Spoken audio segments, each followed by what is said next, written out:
Today, we're really excited to be joined by Milton Reynolds. He's a senior program associate with Facing History and Ourselves, and he has a long and eclectic resume that includes 10 years as a middle school teacher, 25 years of counseling, and a wealth of experience facilitating dialogue about racism and social justice. Milton Reynolds, welcome to Flashpoints, and thank you so much for being here today. I'm delighted to be here, Ken. Thanks for having me. All right, cool.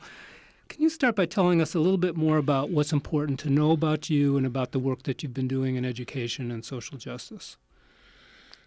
I mean, I guess I come to education in sort of a roundabout way.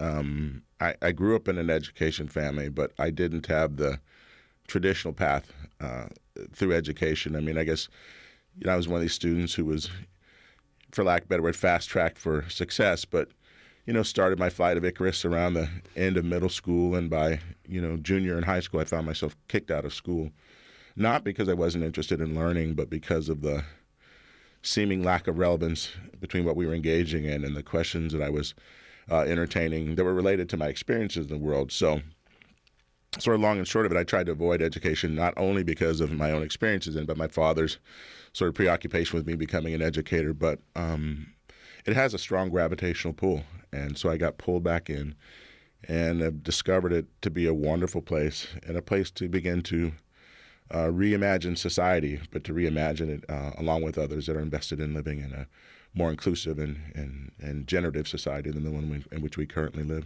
All right. And can you tell us a little bit more about Facing History and Ourselves? I actually remember way back, somewhere in the mid-'70s, the organization was very small. Back then, it was doing really good work.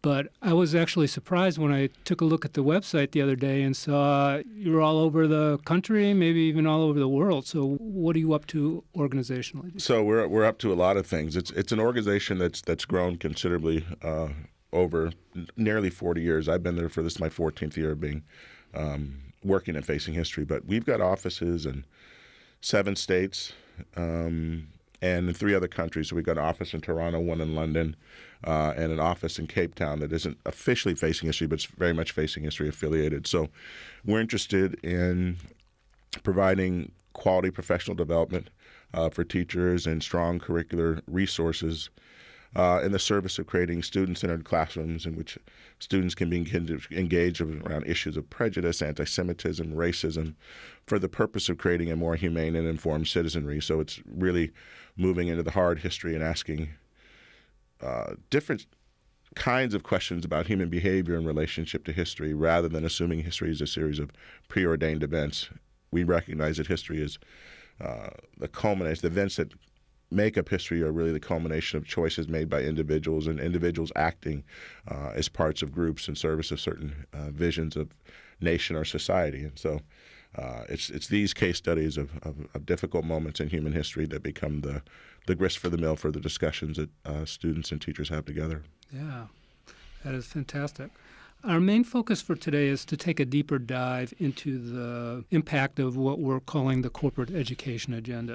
And given the breadth of your experience and where and how Facing History is located, we are going to count on you to peel back the propaganda about what is supposedly educational reform in this country, or at least the dominant narrative, and help us look at how these policies are actually impacting students, schools, communities, and educators. So I wanted to start with the big picture and ask you to paint the big picture for us about what you think about that corporate education agenda and what are some of the major impacts that you're seeing. So I'm not sure that Facing History would have a stance on a corporate agenda, but I think one of the ways in which we would be able to look at education is through the lens of history. And I think that one of the case studies that I use a great deal and I think is really important to engage with is a case study that we have. It's called Race and Membership in American History, the Eugenics Movement. So it's an opportunity to look at the scientific reification of race and the impact of that ideological movement in terms of consequences for marriage restriction, immigration policy, the history of sterilization in this country, but also its impact on education. And I think for me, trying to get a deeper historical understanding of the system of education is one way to make some less than facile links between the past and present, and at least to understand some of the patterns and challenges that we face as a nation. that has a large public education system. So one of the key premises of the corporate education agenda is the need for standardized testing, standardized curriculum. Didn't the eugenics have a direct connection to some of the original testing that was done in this country and IQ tests and those kinds of things? Yeah, there's a long relationship. I mean, I think it goes back to looking at the work of Henry Herbert Goddard, who was at the Vineland Training School for Feeble-Minded Girls and Boys, the impact of the work by Lewis Terman and Robert Yerkes, and ultimately Carl Brigham, and the publication of a book, Study of American Intelligence. And I think, when we look at the impact of eugenics on our education system, I think at the core of it, there are some fundamental assumptions about the nature of intellect that undergird the system. Those would be that intellect is fixed and ascribed along the lines of race, class, and gender. So in many respects, we have a system that was not just predicated on those ideas, but really deeply invested in those ideas. And so for me, it becomes a way of understanding some of the policies and practices, one of which is standardized testing. I mean, I think Nicholas Lemon wrote a great book, The Big Test, which looks at the relationship between the history of IQ testing and the SAT and other forms of standardized tests. And I think that it's a tome, but it's well worth the read. It's been a while since I've flipped the pages on it, but I think for me it was enlightening. And it begins to raise questions about standardized assessments in particular. And I want to be clear, I'm not anti-assessment, but I think as educators we need to be clear on what we're assessing and to what end. Is it to help inform our practice? Is it to help to understand where our students are struggling, but also where they're succeeding? How do we move them? So there are really ways, and assessment is important, but I think there's lots of reasons to question standardized testing, and particularly sort of under the guise of efficiency. The flip side of the testing is that the testing is supposedly measuring a more standardized curriculum that's coming in through things like the Common Core standards, which are being implemented now.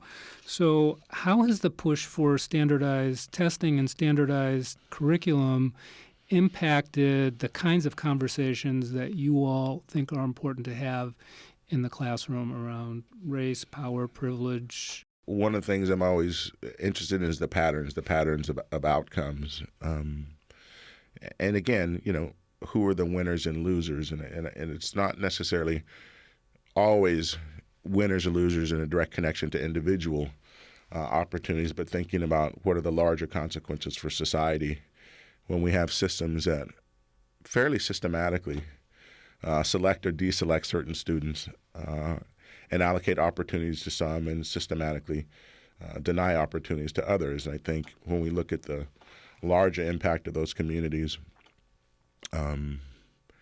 being denied access to education or at least limiting their access to education, it raises real questions about who has voice and agency in society. This idea that, for a society that's ruled by, quote unquote, the best and brightest, what does it mean that we're even invested in that idea? I mean, to me, this notion of, best and brightest assumes some sort of natural hierarchy. And I think when we look at the systems, there's lots of reasons to question that. I think there's also other reasons to really think deeply about why do we over-rely on standardized tests when we know, by virtue of the work of Claude Steele and others, that testing performance is unstable, and that there are a lot of different factors that can shape how a student shows up on any given day, and then systematically how large groups of students perform under the stresses or contingencies that are surfaced by standardized testing. How would you answer that question about why there is such a reliance despite all that kind of evidence? I think some of it is probably done in the service of efficiency. We have a massive school system, and so the idea that that's an efficient way of doing it is probably appealing. I also think we have to be honest about it. There's winners and losers, right? Those who can afford to bring in the resources to bump their, test scores and, quote unquote, prove themselves to be at least potentially more successful. People are going to invest in that system. But I think for me, we need to begin to reimagine education as not simply a commodity that we think about individualistically, so that we game the system in service of getting what we need for our children, which is, I'm not a parent, but I can imagine if I was a parent being insinuated into that system and finding it difficult to sort of navigate that. But I think for me, particularly at this point in time in our country, it's time that we need to reimagine a system that really does have the capacity, or could potentially have the capacity to, to lift all boats. And what does it mean for us to begin to think collectively about the impact of our education system, rather than to think about that individualistically, if that makes sense. Yeah, oh, totally. I mean, it's so woven into the fabric of the system. The national policy is race to the top.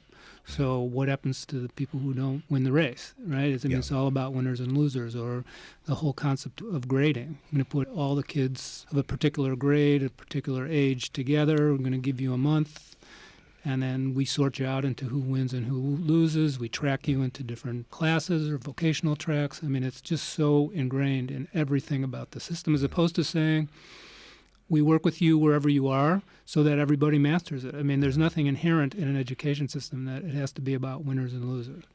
Exactly. And I think societies, that have developed more equitable models of education understand that, and they recognize that there's a collective benefit to doing the best to educate all students, but there's also consequences for failing to do so. And I think we're not quite there yet as a society. I think we're still, in some ways stuck in a Kodak moment where we want all the right faces in all the right places, but haven't yet really begun to understand that the experiences, the perspectives, the insights that come from diversity are really assets rather than challenges and obstacles to overcome. And I think for me, so a lot of it's conceptual.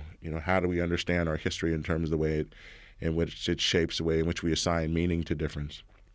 And again, begin to reimagine what it would look like as a society if we saw those differences as assets rather than as burdens or threats, potentially. Mm-hmm. I want to take a little deeper dive, since you all do a lot of work on curriculum, into the differences between the kind of curriculum that's being advocated now through Common Core or other kinds of standardized approaches, and maybe the kind of social justice curriculum that you all would hope would be happening in schools. And I don't know how much you see there's a gap. Common Core, some people think, is a step towards more critical thinking. Other people think is actually moving us away from those deeper questions. What do you think about the current so-called reform direction enabling or holding back the kinds of conversations that need to be happening? I mean, I think, as is the case with a lot of reforms, I think there'll probably be a mixed bag. Quite frankly, I think a lot of reforms are essentially repackaging past ideas.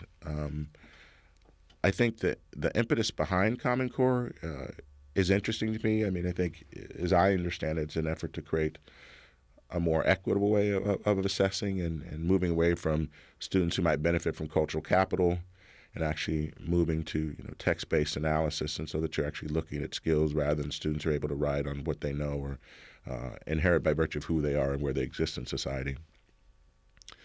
I also think that one of the reasons why Common Core is intriguing to me as an educator is that the focus on teachers' pedagogical skill development is interesting. So let's say helping a teacher who teaches in history to develop more skills for literacy development, such that their students can analyze and deconstruct those texts. And I think for an English language arts teacher to help them think about the historical understanding skills that are necessary to understanding and interpreting text. I mean, I think for me, those are two things that any serious educator can feel pretty good about, regardless of whether Common Core stays or goes. And I think we don't know yet. I think there are concerns about the assessments, and I think there's good reasons, both in historical sense but also in a contemporary sense, to be concerned about them. We don't know what they're going to be or how they're going to look, but I think it's important to be mindful about that. And in the past, we do live in a society in which the assessments have created haves and have-nots, and I think we would be naive to assume that that's not the case. And I think particularly at a time of tremendous demographic transformation, from my personal perspective, as somebody who's spent a little bit of time thinking about eugenics, I see a lot of patterns that, to me, indicate that we're not quite done with those ideas. So whether we're talking about education reform, the passage of restrictive abortion laws, When we look at issues, the recent revelations about women being sterilized in California prisons was shocking to some, not actually all that surprising to me in light of the history. Gay marriage is being contested. So we see a lot of evidence that ideas about the past and that designate who is fit or not fit in society are still being played out. And so I think in the midst of this demographic change, it's not a surprise that there's a reform. But I also think it's important to look at it with eyes wide open and be open to what may fall out, because I think we'll see a mixed bag. I think we have to recognize that our society is not the society that it has been for a while. And in relationship to education, the system that we had was largely designed as a sorting mechanism. It's not the system that we need right now. Increasingly, the students who in the past might have been deemed as unfit or unworthy of having full access are increasingly the majority of our students, certainly here in California if we look at the emerging student population. And so I think it's important that we not delude ourselves into the idea that business as usual is going to be okay. We will have to reform the system. I mean, we're hemorrhaging children out of schools at a very high rate, and as somebody who has some strong connections to juvenile justice and juvenile justice reform issues, I think it's clear that there's a connection between what's not happening in schools or what is happening, however you want to sort of slice it, has an impact on our on the carceral state and students entering those systems. And I don't think we as a society can afford to countenance the kind of losses that I think we have historically. I think there's always been a cost-benefits analysis, but I think it's clear that the costs of business as usual are far outweigh the benefits that if you even want to call them benefits. So I want to follow up actually on what you're saying about the changing demographics in California and across the country. And the narrative that I hear is the source of educational failure is either teachers who are bad teachers, overpay teachers, and who are just being protected by teachers' unions so we can't get rid of them and really serve students. Or there's a lot of blame of students. Well, we have lots of students who don't speak English now and high-need students, and the problem is placed on teachers and on students. What do you think about that kind of framing, and where actually should we be looking, and how should we be supporting students who have not been well-served by the educational system or any other system? Well, I guess, first of all, I don't think the framing is new, right? We could go back to the turn of the last century when there was, massive waves of immigration from Southern and Eastern Europe, and some of the same narratives would have been directed towards those students, their inability to learn, their innate mental deficiencies. Similarly, conversations would have been directed to domestic populations, be they African Americans, Native Americans, Latinos, what have you. So I think it's important to recognize that these narratives are not new. Having said that, we have also demonstrated in the past that when we have made those commitments, students have done better, and as a society, we've benefited from it. So you could look at the sort of massive influx of students into schools between, let's say, 1880 and 1920. You move from a base population of about 200,000 students in schools to nearly, 1.5 million over the course of 40 years. That's over like something nearly like a 600% increase. Right, and I think one would have to, if they're being honest, say that for those students who no longer were dying or getting maimed in factories that had access to education, that as a society we benefited from that sort of collective uplift. And so there are examples in the past when we've done that. I think it's also important to recognize that not everybody got access to those opportunities of uplift. And I think one of the opportunities that history allows us to do is to engage in intellectually rigorous and ethical conversations about the past in relationship to the present, rather than relying on purely passionate arguments, but to sort of look at what history has to tell us.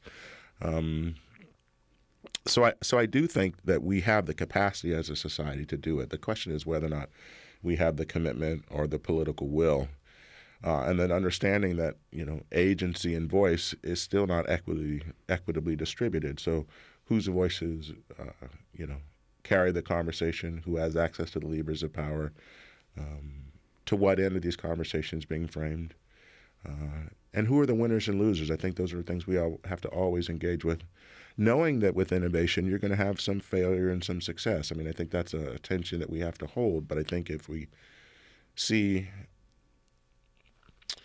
school reform is a process, not an event, and that we commit to a long-term investment in what I would say repurposing the system to do what we need it to do rather than accepting what it was designed to do, then we have, a great possibility of transforming the system and getting it to do what we need it to do. But it'll be a process, and I think we can expect some failure along the way. That's what innovation. I mean, you have to develop some capacity to deal with that, but also we can also anticipate some tremendous success. I think that's, for me, that's the way I would approach it. Yeah, nicely said. So if we did see that repurposing and engaged in that process, what's your vision of what we would actually see or hear in a classroom?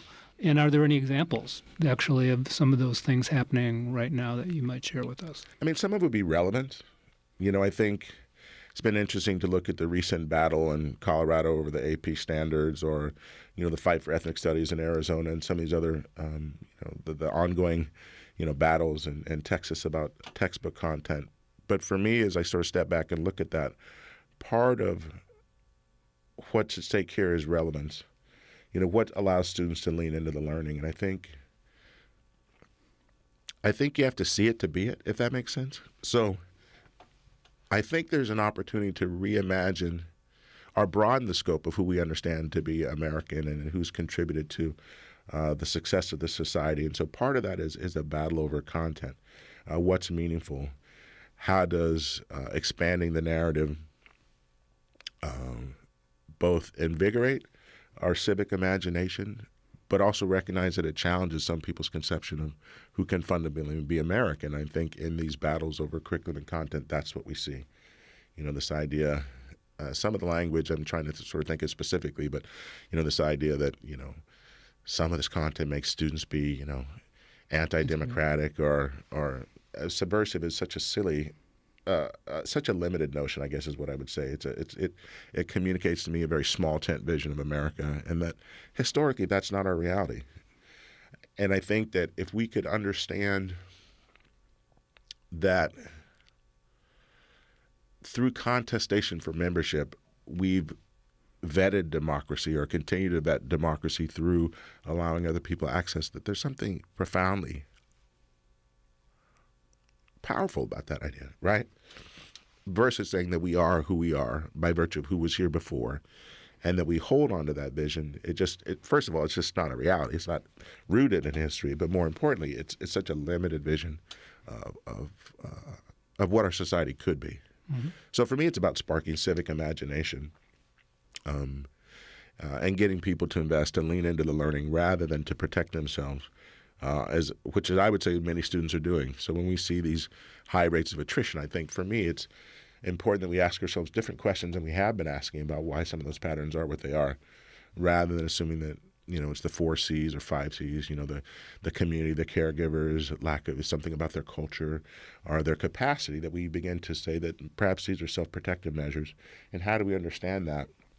And more importantly, how do we listen to those students, to those educators who are on the front lines, to those communities, as a way of getting a broader data set, for lack of a better way, into understanding these problems? And then, more importantly, how do we begin to look towards solutions and identify best practices? Mm-hmm. Are there any schools or programs you think are really exemplary in taking that approach? It's interesting. I mean, at the risk of sort of being too self-serving, one of the things that we've got going on here locally through Facing History is something called the Innovative Schools Network.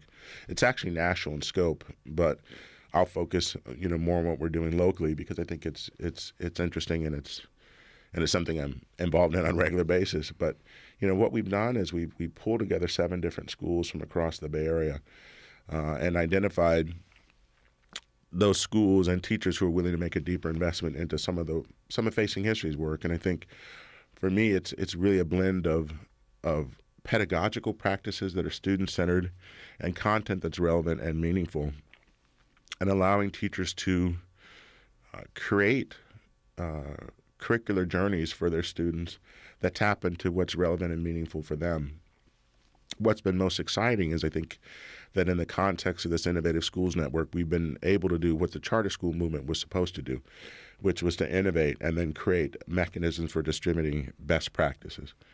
And some of the schools are indeed charter schools, some of them are public schools. So it's a really nice network of schools. It's diverse in a variety of different ways, geographically, ethnically, socioeconomically. And what's happened is that there's been a tremendous amount of synergy between these teachers who see themselves not simply as practitioners, but as people who are reformers, who are engaged critically with not just their students and their school sites, but with education in general.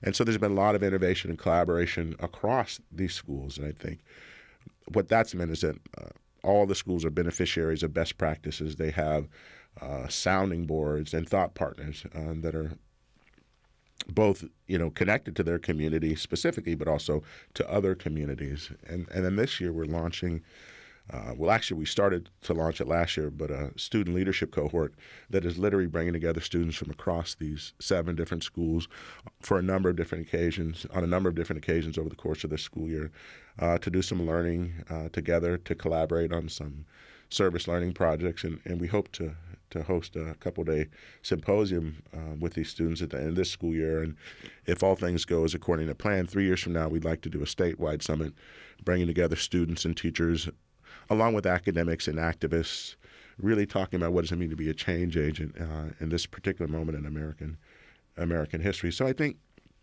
this idea of teachers as learners, teachers who receive high-quality professional development, teachers who see schools as hubs for community, not simply for their students, but in many cases for their parents and other community members. Those are practices, I think, that are promising. And I also think engaging with, some educational theory that we know has legs, like, understanding the work of Claude Steele and his work and lots of his colleagues' work around identity threat and what does it mean to think about how students experience school, on a daily basis, and what's the relationship between their sort of affective experience and their, cognitive performance or willingness to invest.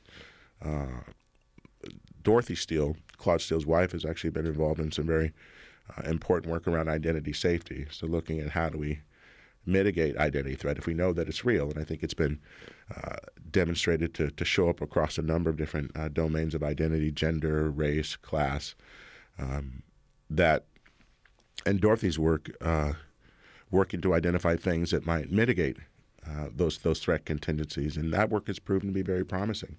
It was done with early ed students, but I think we know that some of the implications, actually many of the implications of Claude's work are generalizable across populations. And I certainly operate with the understanding that the same would be true for the identity safety work. So how do we help teachers think about that intersection between content and pedagogy and how we animate that in classrooms, and how does that create different kinds of learning communities? I think, at the core of it, something I believe deeply as an educator is we'll all know more collectively than we will individually. So what happens when we begin to imagine classrooms that are structured in such a way that that's not just explicit, but embedded in the way in which we carry out our business on a daily basis.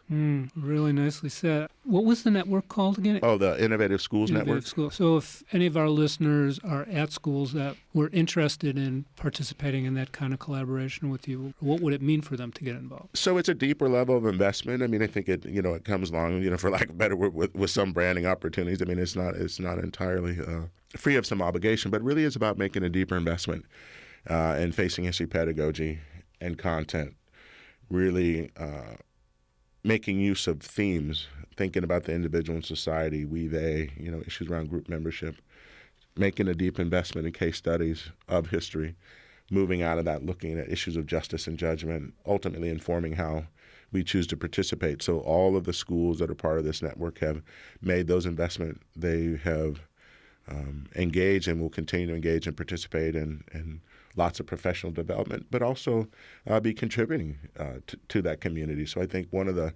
exciting things is that in all of our offices, so we've got Denver, sort of San Francisco, LA, Cleveland, Chicago, Memphis, New York, Cleveland, Boston, all of these regions have these innovative schools networks. And so typically every other year we get together on a national level. And so the kind of synergy that you see when teachers who are excited about their practice get together and share with each other can be, it's phenomenal. It's what we would like to see happening in all education. Yeah, and also recognizing that there's significant regional differences. And so how do we learn from each other? What does it mean to have conversations about Reconstruction in Boston versus in Memphis? Or what does it mean to have those conversations out here in California, right? Mm-hmm. So for me, that's exciting. It's exciting as an educator. I think it's exciting as somebody who would identify themselves as being a reformer. So those are some of the things I think are promising. And, when we see societies like Finland that have, been able to demonstrate that they can make their schools work, they're focused, they're moving away from issues like choice and competition, right? They're interested in collaboration. They're interested in teachers as learners and creating strong learning communities for teachers and seeing them as professionals.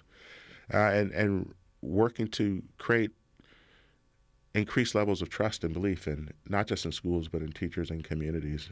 So I think that those are sort of healthy things to pattern. I think when we look at education that's been successful in a variety of different domains, we see these things, moving away from, competition's great if you're winning, but, realistically, the work we have to do around democracy is largely heavy lifting together. I mean, much of our life is collaboration rather than competition. So how do we help schools become, engines for democracy, and how do we learn to practice those things? Nice. You actually started moving into the next question I was going to ask you, which is, what is it that gives you hope about the future of education, and what is it that you're most concerned about? I mean, for me, hope is working with great teachers, and students, and seeing the possibility of education. I think I love education. I don't trust schooling, if that makes sense. But, this idea that we could repurpose a system to meet the needs of a collective is exciting to me. I don't see how anybody could not be excited about that. It's a lot of work. It's work that will play out over time and will continue to need to play out over time. But for me, somebody who likes ideas, that to me is interesting. Seeing teachers who are excited about engaging with their students, seeing teachers who have success with students that other people haven't traditionally been successful with, those things are exciting. I see the changing demography of the United States as a particularly intriguing phenomenon, right? The idea that we might someday actually practice interracial democracy is fascinating. It's fascinating. Knowing our history and our challenges in the past, it's not going to be without some complications. But I think there is dignity in struggle, and when you look at the history of communities struggling together, you also see tremendous beauty and collaboration and some funky stuff too. But I think those stories are there. Things that are concerning are, again, I think for me, this idea that education is an individual commodity to be gamed. I think that's a concern for me. These patterns of trying to control the historical narrative, to me, certainly surface a concern. The impact that people with massive amounts of resources can have on the educational system is a concern. It's not unlike the progressives, coming out of looking at the progressive era. Many of the progressives were eugenicists. They had a certain vision of society and thought that they would be the ones most fit and most capable of determining that. And I see more continuity than change from my perspective in terms of how those patterns have played out.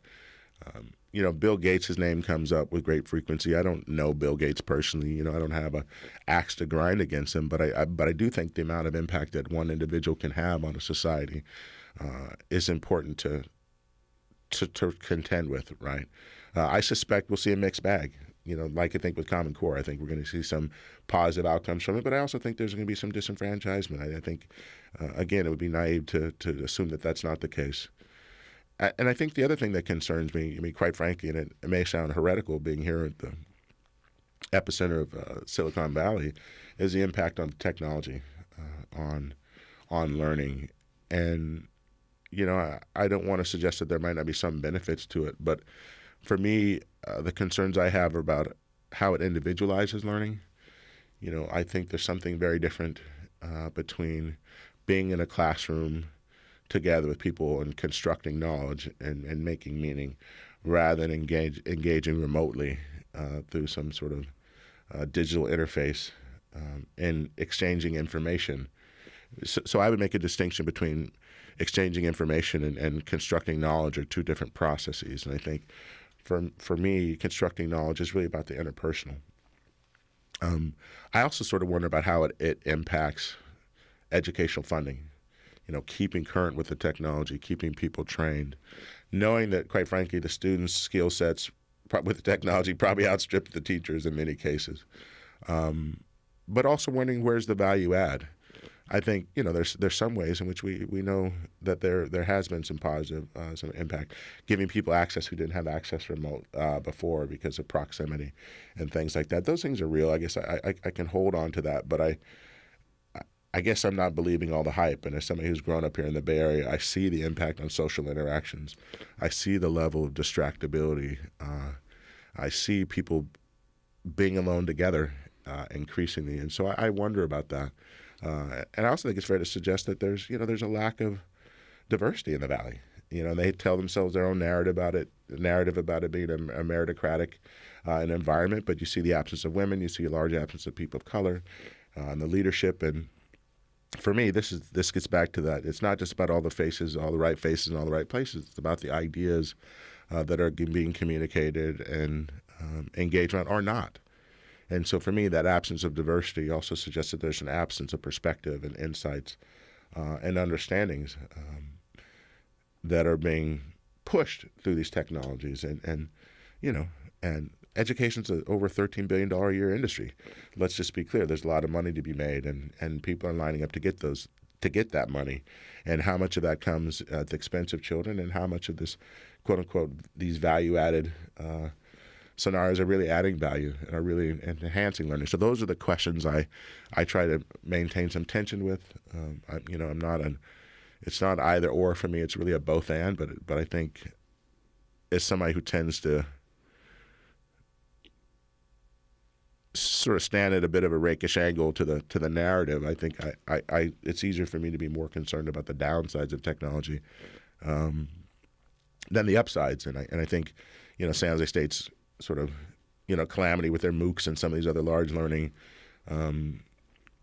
efforts suggest that it's important to remain vigilant about that. Mm-hmm. Absolutely. Well, it makes you wonder how much of a lot of these narratives are just a cover for opening up $1 trillion public education budget to all sorts of private profit. Anything else you'd like to say about the impact of these various corporate-driven education policies on the impact of students, communities, teachers, educators, schools? I guess the only thing, and it's not something I've thought too deeply about, but there is a relationship between that narrative around what's wrong with schools that I think certainly could be understood as a marketing pitch, right? You create a problem and then you create a solution to the problem. And I think for me, we have to be mindful about that. I mean, there's a lot of money on the table, but for me, it's not about the money. It's about the lives. It's about the qualities of our communities. It's about an investment in the future of the collective. And so I'm not willing to cede that such that some people can make a tremendous amount of money and then look back on it and say, wow, how wrong we were. I think there's too much at stake. For me, it means how do we create different ways of talking across the silos, talking across the chasm, talking across political ideology and getting to the core of what do we need together, what do we need for each other, and what does it mean to envision a different kind of society? I think for me, that's where the conversation, I think, is headed. It's scares some people tremendously. I think it excites some other people, but it's not a zero-sum game. I mean, we've, in some ways, we've got to ride the horse we're on, but recognize that, we may saddle some different steeds along the way. But at the end of the day, we're in this together, and we either succeed together or we fail together. I think this idea that it's okay to countenance a tremendous amount of loss so that some can be successful is just a really dangerous narrative, and I think it's increasingly dangerous in light of where we are at this moment in American society. Having said that, we can make different choices, and we can make different kinds of investments. And I think as people begin to tire, with the growing prison industry, and the huge amounts of money we spend to feed that machine, and that money might be better spent engaging with young people, engaging them around ideas, and helping them, invest in them so that they can help us solve some of the challenges that they've inherited and may understand in some cases better than we do. If we can begin to make those sort of shifts, I think we have a tremendous possibility of sort of righting the ship and moving in a very different direction, one that's actually more generative, and I think is one I can be better aligned with. I think that we can all benefit from. I just don't think the zero-sum game is going to get us there, and I think as long as we know that and we can engage in the conversation together, then we can move forward and build a vibrant society. And I think California, we have a really unique opportunity here because, so much of the change happens here first and then trickles across the nation. So, for me, working with my colleagues and educators who are excited about education, students who still see the value in it, I think we can create a value-added proposition that can help move the country forward. And obviously, we're in dialogue with people from other regions who are taking on different ways and dealing with different challenges. But I think collectively, I think we can add a lot of value to the conversation. Very well said. Thank you. So our guest has been Milton Reynolds, Senior Program Associate with Facing History and Ourselves. And Milton, I just want to really thank you for being here today, sharing your insight, your wisdom, and inspiration with us today. Thanks, Ken. It's been a pleasure, and I appreciate the work that you're doing and the work that KPFA does, and complicating the conversation and stretching us and challenging us to learn. All right, cool. I appreciate it.